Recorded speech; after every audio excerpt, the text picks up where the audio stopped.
Hey, good morning, everybody. Pastor Doug here. I'm the pastor at Home Family Life Church in Gray, Georgia. And if you get a chance, just hit that pause button right there and get a chance and go get you some of this nectar from the best.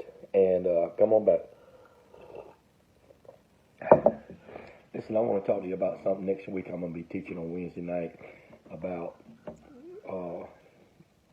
the book of Genesis, and we'll be in the story of Sodom and Gomorrah and how God went and destroyed the city.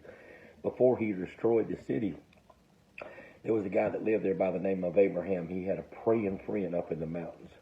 Last night we went over some of the prayers and how that even some of the prayers that Abraham prayed, and in the book of Genesis last night we read about how that it even affected America today, how he prayed for his children and that the righteous not be destroyed with the wicked, especially when God sends down a judgment from heaven, so to speak.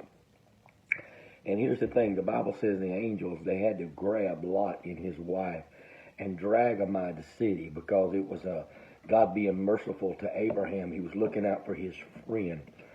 Deborah Shepherd sings a song, I'd like to be like Abraham, referred to as God's friend. And I'd like to know that God, on me, he can depend.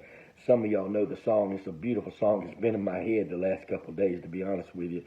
And so, but anyway, he got him out. Now, one of the most important messages that you'll ever read in the New Testament is one of the shortest verses. It's not the shortest, but one of the shortest. It says, remember Lot's wife. That's all it says. And how that the Bible talks about she almost made it. Here's an angel sent by God to deliver Lot and his family. His sons-in-law got destroyed because they thought he was crazy. He was just a freaky old Christian that always preached that message. And the Bible says they looked at him like he was crazy, and they left him there. So the Bible says that the angels dragged Lot and his two daughters and his wife out. And Lot starts saying, let me stay here, a little town called Zoar. And the Bible says, they said, until you get safely in that city. You got to remember that. Until you get safely in that city, we can't destroy it. But don't look back. Don't look back. You know what? Some of you look back at your past, and this is destruction to you. Jesus said, remember Lot's wife.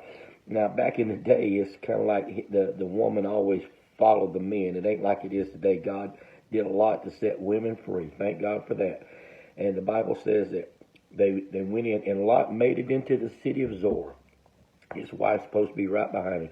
But when she got to that city limit sign, the Bible says she turned back. And when she did, she turned to a pillar of salt. It's the story of almost made it. I'm going to tell you something. Christian, so-called, the story of almost made it. Jesus kind of threw that in the monkey in the wrench, and he said, remember Lot's wife. Don't let there come a time, especially at your deathbed, that you turn back to your old ways and you start looking at things. And I want to go back to Sodom and Gomorrah. I want to go back to that lifestyle. When God set you free, don't look back. Keep going in. Make it through the city limit sign. Lot made it past the city limit. He made it safe because he said, they said we can't start destroying until you make it safe. He made it in the city. And right there, when she could have just maybe a few more steps, she'd have been safe. She turned to a pillar of salt by looking back. The word that I want to share with you today is don't look back. God bless you. I love you. Have a great day. Come see us Sunday, 4274 Gray Highway, Home Family Life Church. We would love to have you. We'll treat you so many ways you'll have to like one. God bless you. Have a great day.